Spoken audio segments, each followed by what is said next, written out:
Syederalun Komunitas Sahabat Du'afa PD Mengajar atau Sadar tahun ini kembali meluncurkan program belanja baju lebaran bersama anak yatim dan du'afa. Ini tahun kelima kami belanja bareng dengan anak yatim dan du'afa. Tahun ini kami melalui target dari 100 yang kami rencanakan untuk belanja bareng anak yatim dan du'afa.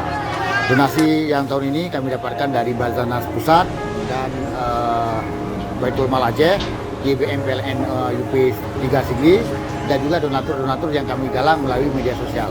Insya Allah kami bahagia dan senang untuk melihat anak-anak yatim dan du'afa hari ini bisa belanja bareng. Mengusung tema dengan sedekah menebar berkah, para aktivis Sadar memboyong 108 anak yatim untuk berbelanja baju baru lebaran Idul Fitri 1442 Hijriah di Kota Sigli. Para anak yatim dan du'afa ini dijemput satu persatu dari tempat tinggal mereka di sejumlah kecamatan di PD.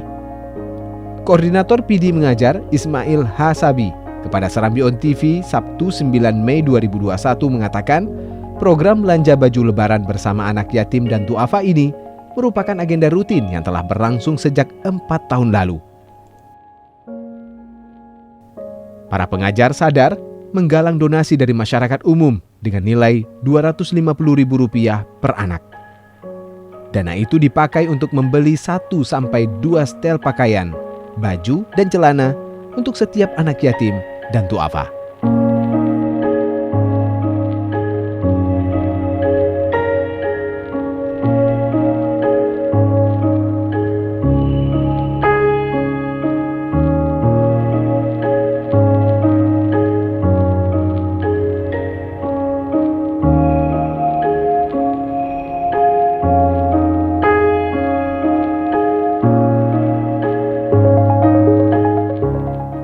PD, Syederalun, Ismail Hahasbi, Serambi On TV.